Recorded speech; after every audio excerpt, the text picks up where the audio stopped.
Hi dear friends, എല്ലാവരും സുഖമായിട്ടിരിക്കുന്നു. ഇന്ന് നമുക്ക് ഒരു സിമ്പിൾ ബ്രേക്ക്ഫാസ്റ്റ്, ഒരു കടല ദോശ. അപ്പൊ അതിന്റെ ഇൻഗ്രീഡിയൻസ് ഒക്കെ നമുക്ക് കാണാം. അപ്പോൾ നമ്മുടെ ഇൻഗ്രീഡിയൻസ്: ഒരു ഗ്ലാസ് പച്ചരി, ഒരു ഗ്ലാസ് കടല, ഞാൻ ഇവിടെ വെള്ളക്കടല എടുത്തിരിക്കണേ, ഒരു 1/4 ഗ്ലാസ് ഉഴുന്ന്,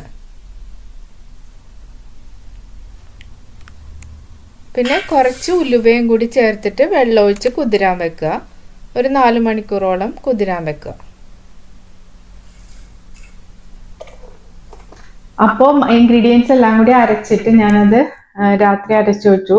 ഇപ്പൊ രാവിലെ ആയപ്പോഴേക്കും മാവ് നല്ല പതഞ്ഞൊക്കെ വന്നിട്ടുണ്ട്. ഇനി നമുക്ക് ദോശ ഉണ്ടാക്കാം. കണ്ടോ, മാവ് നല്ല പതഞ്ഞ് വന്നിട്ടുണ്ട്. നമുക്കിനി ദോശ ഉണ്ടാക്കാം.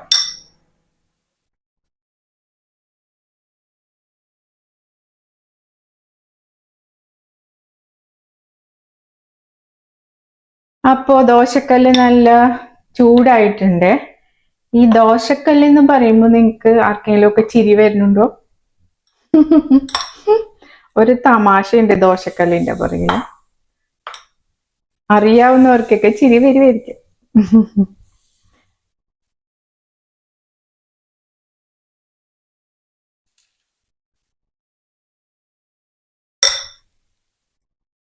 കണ്ടോ, മാവ് നല്ല പതഞ്ഞൊക്കെ വന്നിട്ടുണ്ട്. നല്ല മൊരിഞ്ഞ ദോശ.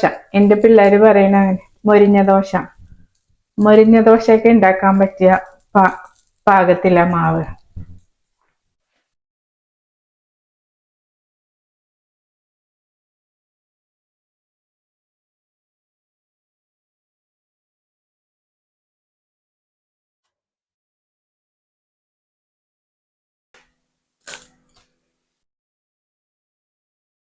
നല്ല ക്രിസ്പി ആക്കിയിട്ടുണ്ട്.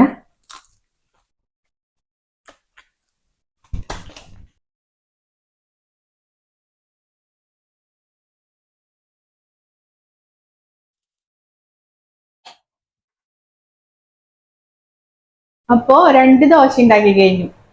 എനിക്ക് 2 ദോശ മതി. പിന്നെ അടുത്തത് ബുൾസൈ. ഞാൻ എന്നും ഒരു മുട്ട എങ്ങനെയെങ്കിലും കഴിക്കാറുണ്ട്. അതെന്റെ റുട്ടീനാണ്. ഡെയിലി ഒരു മുട്ട ഞാൻ എന്തായാലും കഴിക്കും. അപ്പൊ ഇതിന്റെ ഒപ്പം നമുക്ക് ഒരു ബുൾസൈ ഉണ്ടാക്കാം.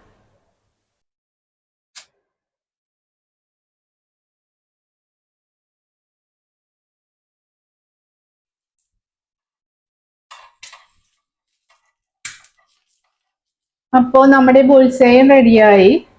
ഞാൻ ബുൾസൈ മറിച്ചിട്ടിട്ടാണ് എടുത്തേക്കണേ കേട്ടോ. അതാ അങ്ങനെ ഇരിക്കണേ. അടുത്തത് നമ്മുടെ സാമ്പാറാട്ടോ. ഞാനിത് ഇന്നലെ ഉണ്ടാക്കിയിട്ട് ഫ്രിഡ്ജിൽ വെച്ചതാണ്. അപ്പോ സാമ്പാറ്, ദോശ, സാമ്പാറ്, ബുൾസൈ. ഈ സാമ്പാറിന്റെ അടുത്തുണ്ടല്ല കുറച്ച് തൈരും കൂടി ഇടാം. മറ്റേ കട്ട തൈരാണ്, യോഗേർട്ടാണ് ഇതപ്പം. സാമ്പാറിന്റെ അടുത്ത് എന്നിട്ട് അത് കഴിക്കുമ്പോഴേ അത് രണ്ടും കൂടി മിക്സ് ചെയ്തൊന്ന് കഴിച്ചു നോക്കേ. നല്ല ടേസ്റ്റാ സാമ്പാറും ഈ തൈരും കൂടി. ഇത് നമ്മുടെ നാച്ചുറൽ കൊളാജൻ ആണ്. Natural collagen. നാച്ചുറൽ കൊളാജൻ എന്ന് പറഞ്ഞത് നമ്മുടെ പണ്ടൊക്കെ നമ്മൾ സൂപ്പ് ഉണ്ടാക്കൂലേ, അതുപോലെ നമ്മുടെ എല്ലൊക്കെ വേവിച്ചിട്ട് അത് വെന്ത് നല്ല കുറെ സമയമായിട്ട് നമ്മൾ അത് പറ്റിച്ചൊക്കെ എടുത്തു കഴിഞ്ഞിട്ട് അതെടുത്തൊന്ന് ഫ്രിഡ്ജിൽ വെക്കുക. അപ്പൊ അതിന്റെ ആ നെയ്യൊക്കെ മുകളിൽ അടയും. ഫാറ്റൊക്കെ വന്ന് മുകളിൽ വരുമ്പോൾ ആ ഫാറ്റ് എല്ലാം എടുത്ത് കളഞ്ഞിട്ട് ബാക്കി വന്ന ഇതാണ് നമ്മുടെ കൊളാജൻ. നമ്മുടെ ഒറിജിനൽ കൊളാജൻ ആണ്. നമുക്ക് ധൈര്യമായിട്ട് കഴിക്കാം. അപ്പൊ ഫാറ്റും ഉണ്ടാവില്ല.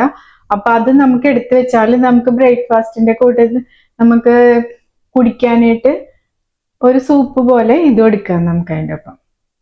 നമുക്ക് ഫ്രിഡ്ജിൽ ഇങ്ങനെ എടുത്ത് സ്റ്റോർ ചെയ്ത് വെച്ചിട്ട് ആവശ്യമുള്ളപ്പോഴേക്കും ഗ്ലാസ്സിലെടുത്ത് ഒന്ന് മൈക്രോവേവോ ചൂടാക്കുകയോ ചെയ്തിട്ട് ഉപ്പും കുരുമുളകും ഇട്ടിട്ട് നമുക്ക് കുടിക്കാം.